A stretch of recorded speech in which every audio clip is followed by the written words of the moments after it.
What is up, guys? It is Coasters and Things here again with a park review for you guys today.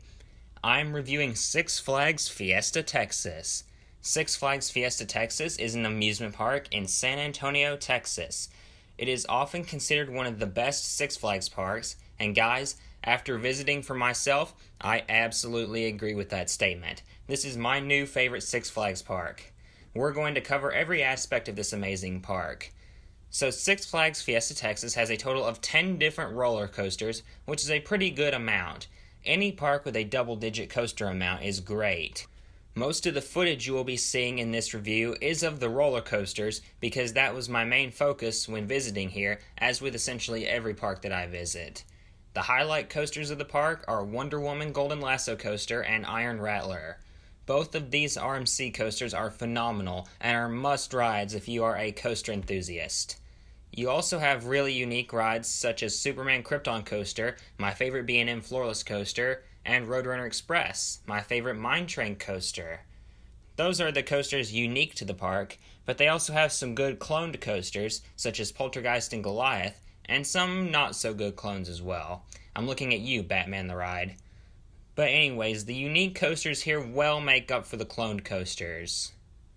Moving on to thrilling flat rides, they have three major thrilling flats. Scream, their S&S drop tower, Sky Screamer, their standard Sky Screamer swing ride, and Joker Carnival of Chaos, their newest ride as of now, which is their Zamperla Giant Discovery Frisbee ride.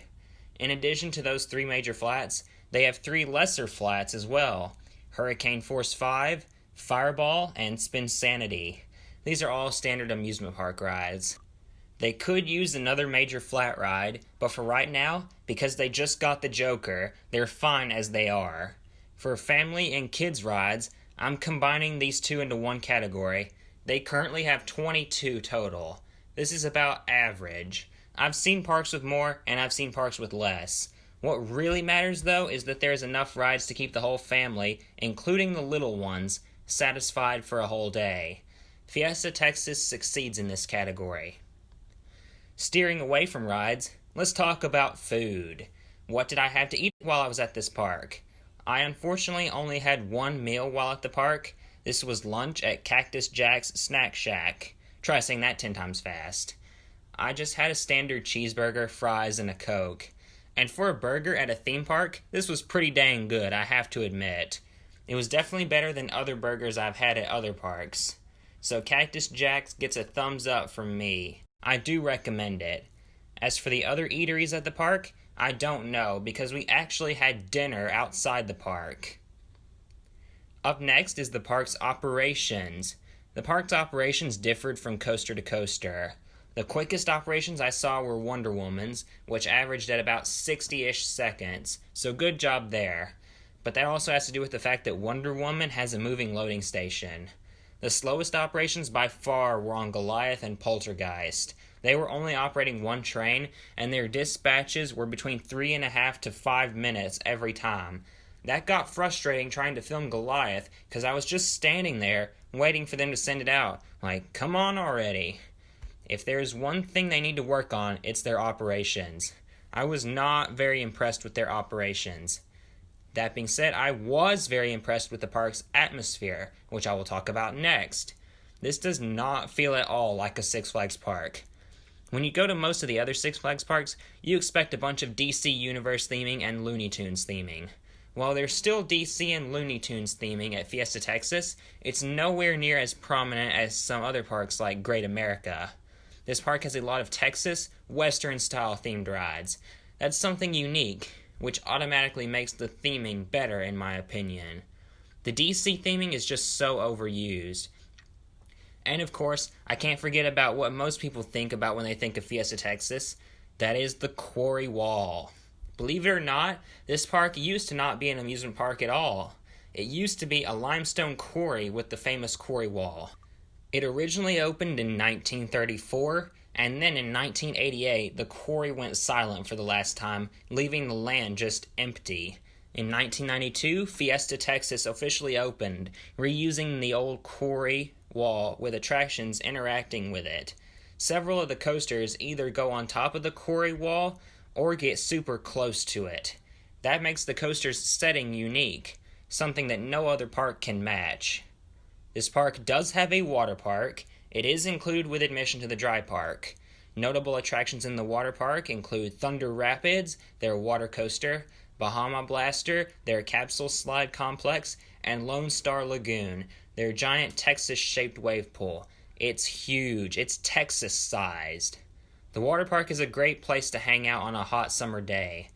This park does have a very long operating season.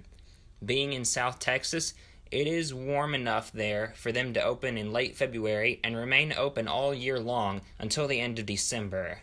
They really only lose about a month and a half's worth of time, which is fantastic, especially when you look at some other parks that lose almost 6 months of the year to weather, the obvious example of this being Cedar Point. The operating season gets 2 thumbs up for me. Their operating season really can only be beat by parks that are open year-round, like in Florida and Southern California. Regular tickets to Six Flags Fiesta Texas cost $80. That is pretty dang expensive, especially when you consider 90% of the other Six Flags parks are at least $15 to $20 cheaper. To be fair though, you do get a lot of good for that $80. So just because the park is so good, that takes the weight off of the tickets being so expensive. The final thing I'm going to talk about is my overall experience. It was pretty overcast all day, so while we didn't have the best weather, the park itself well made up for it. I had a great experience at this park. If there is a downside, it would have to be the operations being slow and that the coasters can go down when there's winds in the area. Fortunately, that didn't happen to me until at night when I tried to go back to ride Poltergeist again, but I had already ridden it earlier, so not a big loss there. For Six Flags Fiesta Texas's final score, it will earn a 9.5 out of 10. This park is absolutely worth your time. It has great rides, good food, and a great atmosphere. It's losing that half a point for the operations being pretty slow at times. Just make the operations consistently quicker, and then you would probably have a 10 out of 10 park. Still, that's only a minor setback. This park is just amazing. Best park in Texas in my opinion, and I haven't even been to all the Texas parks yet.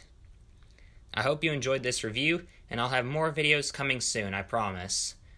Be sure to like, comment, and subscribe, and this is Coasters and Things signing out.